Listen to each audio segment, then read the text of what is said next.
Yeah, I mean, are you guys ready to get chatting about the film? Yeah. Awesome. Okay, so I'm glad I have both of you together. Can you first of all tell me how, like, Yvette, how did you get involved in Roberts in this film? How did that come about? We had one of the producers was a mutual friend of mine and my husband's, and he had put me in touch with Robert and our other producer, and that's how I got introduced to it. Okay, networking, of course. Networking, yeah, essentially. Cool.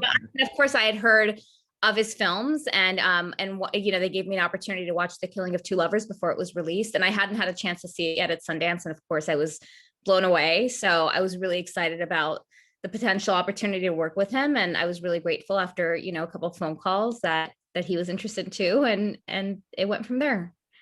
Awesome. So, Robert, how has the reception been, I guess, since it's been released? What are you hearing, or what's it been like? Yeah. I was really excited so far anyways at the reception.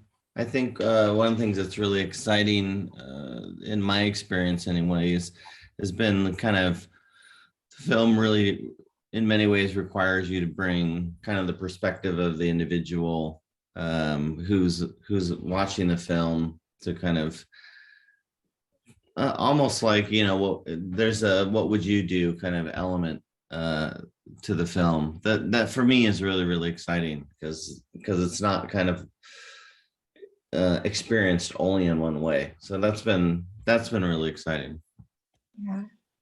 Yeah. So, Robert, you've worked with Clayne Crawford before in Killing of Two Lovers. So what was it like? Like, sort of, was the dynamic different the second time around, or what's that like?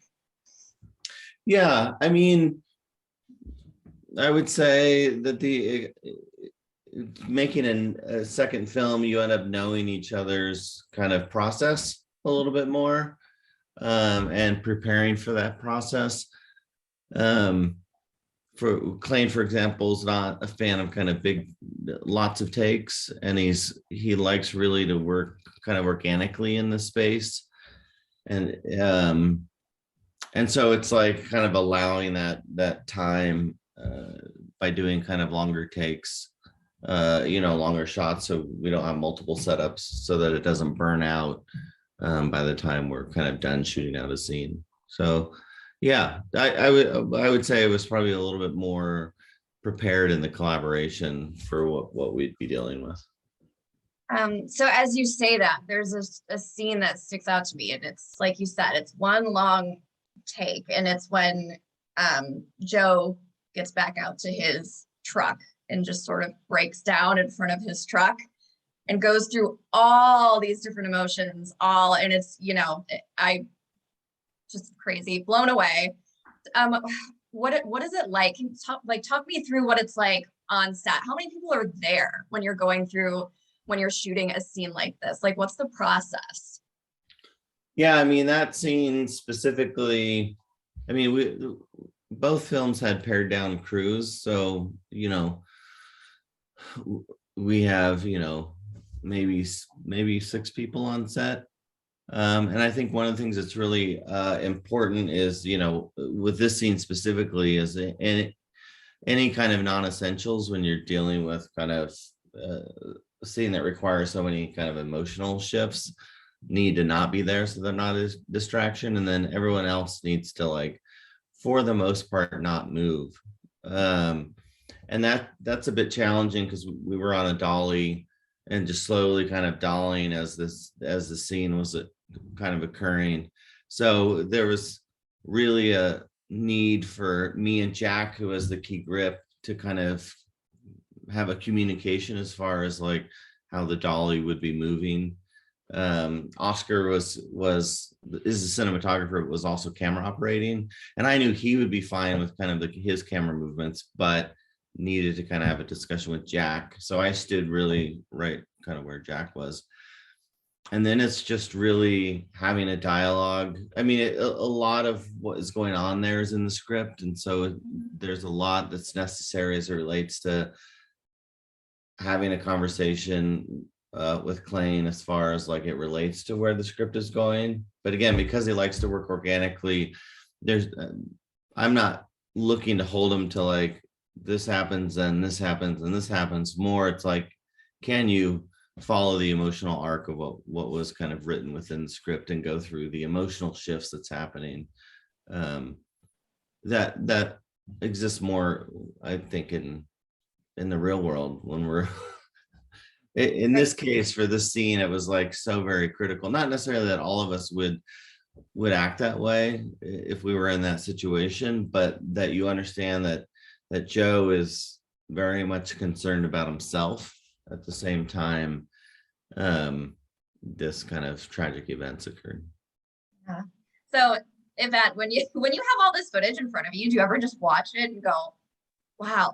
I mean, what is that like? Do you ever just have that moment where you're like, holy crap, these people are awesome? Like what? Yeah, no, definitely. I mean, we had such a talented cast and crew, and I obviously had kind of this wealth of material to work with. So decision making was challenging, but a lot of fun as a result of that. And Robert is very, I think, calculated in how he shoots. He has a very clear vision for what he wants, but he also gives you a lot of options. So that scene in particular, I think he knew from the very beginning he wanted to play it wide, and we had, I think, 3 takes, if I remember correctly, to work with. So we tried all of them in full. We tried potentially cutting them up in a different fashion where he, like, you know, kind of jolts awake as opposed to sort of running through and sort of curling into that ball. And we tried a lot of different ways, and some worked in their own way, but ultimately I think Robert was really, really clear that this was what that this was what he wanted, that this was the strongest performance, that it was, you know, going to stand out in the film, which it did. I mean, we've gotten a lot of those types of responses. So, So Robert, are you like in Yvette's ear as she's editing? Like, okay, this is exactly what I want. Or Yvette, are you sort of like how does that work exactly? How closely are you working together? I like working really closely with my directors. So I like them to be in my ears, because ultimately my job is to execute their vision. So you know, and he was, what I loved about working with him was that he was very trusting. And especially in the early stages, he was like, I just want to see what you do with it. But I made sure to talk to him, and he was really great about saying, you know, hey, like this particular set of takes, don't even bother using those for X, Y, and Z reason. Or, you know, there was that kind of stuff, the really technical, obvious stuff that I had, so that I could, you know, parcel out what I knew 100% didn't work. But for the most part, in the beginning, he allowed me to do my thing, but I wanted to have, you know, what he wanted in my ear. And then the rest of the process after that was very collaborative, and we were constantly passing things back and forth to each other, which was really cool.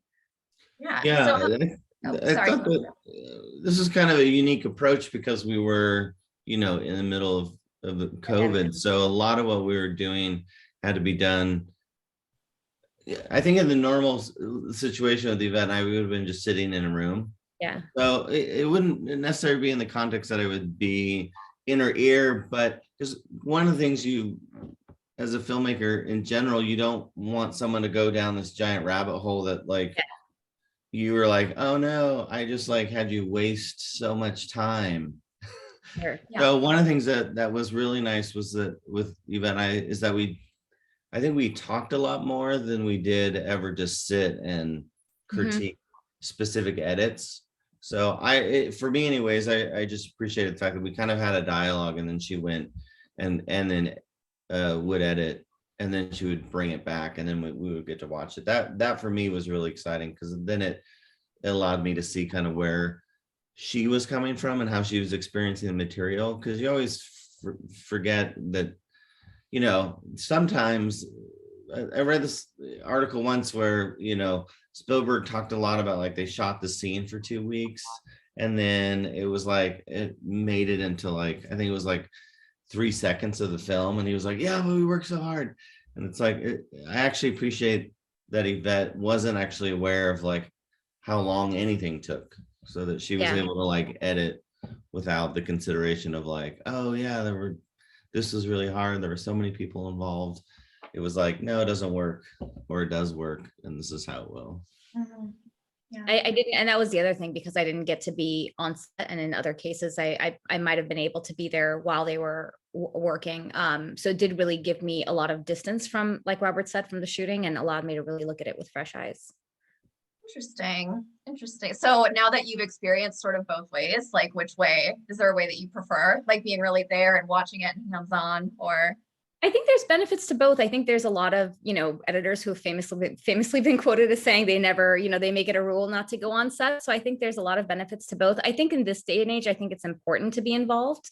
It allows, especially if you're working in, restricted budgets or time constraints, it helps to be able to quickly say, oh, this doesn't work, or you're going to need a pickup here or whatever. Thankfully, we didn't have a lot of that in this film because they did such a great job. But yeah, I mean, and like Robert said, the one benefit was it really forced us to talk a lot more, whereas when you're working with a director one-on-one in a room, it's just very like, okay, we'll be here from this time to this time and however long it takes. And so and you're just sort of like looking at the footage without really being forced to talk about it. So that was definitely one benefit that came from having that distance in the pandemic. Sure. So I mean, I would be remiss if I didn't at least say something about the use of like sound in this film and the soundtrack. I'm sure you've gotten that a lot because it's so fantastic at like tension building, and in a way it's like one of the stars of the movie. I guess that's not even a question. I just wanted to say that it's really fantastic. I guess, you know what I mean? Like it's definitely something that yeah, it stuck with me. Have you heard had a lot of people said that to you, either of you? Yes. Yeah. Oh, I knew early. I mean, it's an interesting, as it relates to kind of Yvette and I's collaboration. I had worked with Peter before, and kind of even in the process of shooting this script was shooting knowing sound was going to play a really important part. And it's a very tricky aspect of editing, because you're editing with no sound. I mean, one of the things that we initially, one of the things with Yvette sent me had like a temp track on it.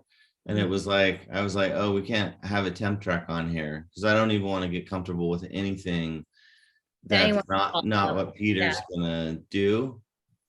And so it's a tricky process, even when you're sharing material, because you're like when Clayne is looking at cuts, there's no sound, and I have to be like, oh, this feels, it can be like, this feels a little bit long, and it's like, but it's not going to, because you gotta, when you edit with no sound, you have to think like 5 to 7 seconds longer on your cuts than you feel intuitively to cut, because sound is gonna play the significant role. So I knew what Peter and I were gonna be. We had already had discussions about it even before I even started shooting, so that the sound would play a really significant role. And I think it's an element that he and I have been excited about exploring.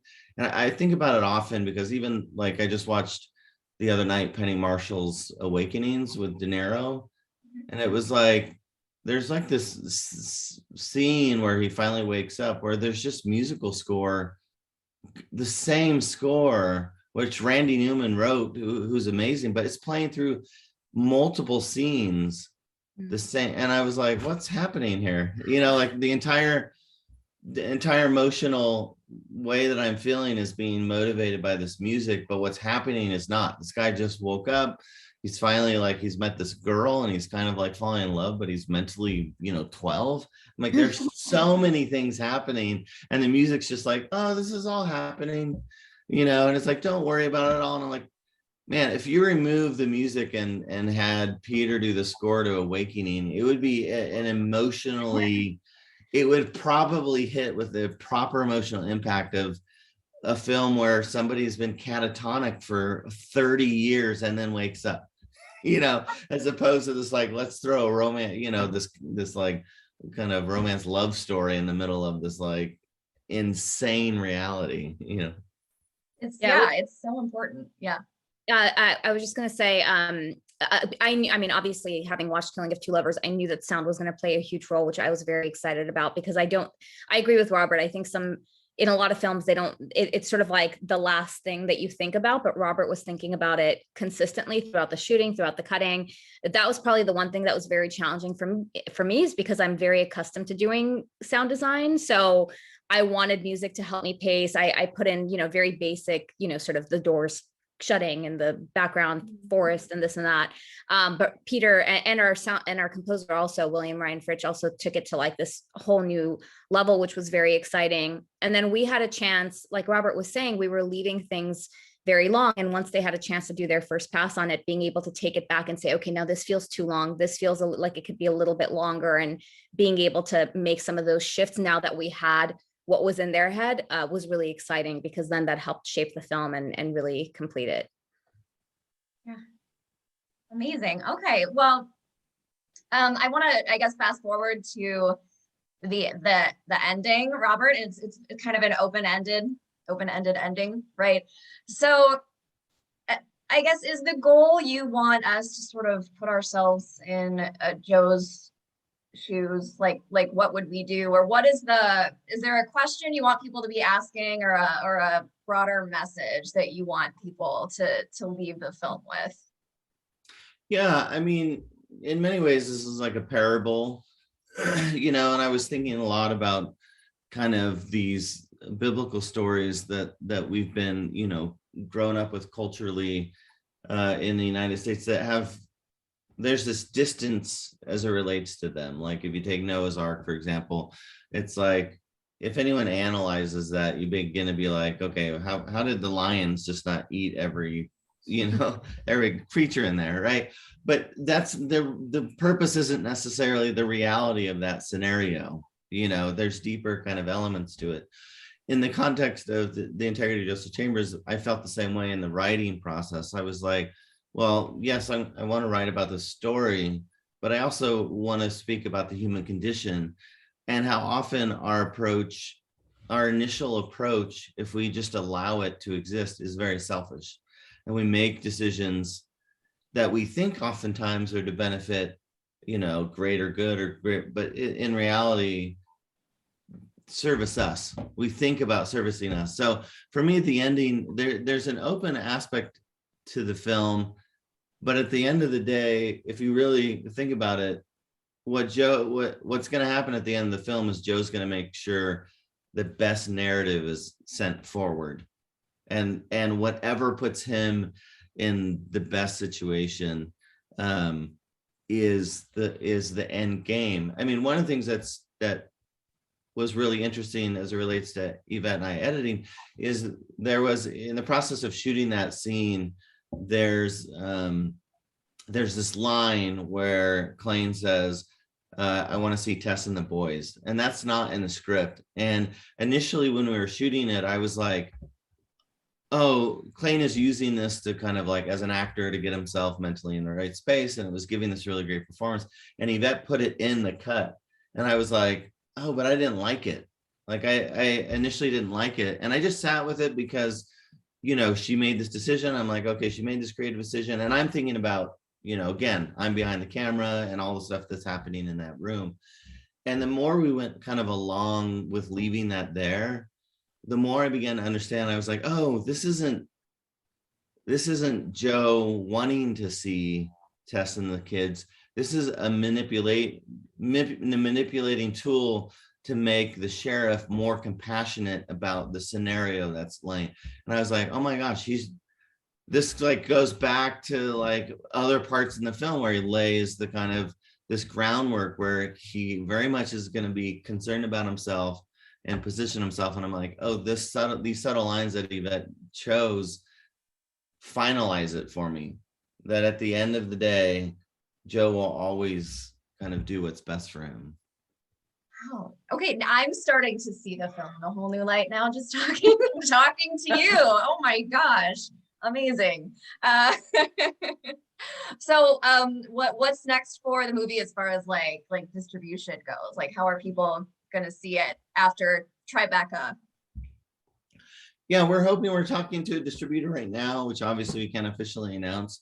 But I'm pretty excited and obviously hopeful that people get an opportunity to see it in the theater. There's other festivals coming up that we hope we'll play at, but it's really hard when you shoot and you edit in this way and you do the sound design. It's almost like the theater is like, so like not being able to grab your phone and just like look at that for a little while, because like so critical that you're kind of stuck in the situation with him. So very excited at the kind of conversations that we're having, and hoping it turns, into something very real and positive.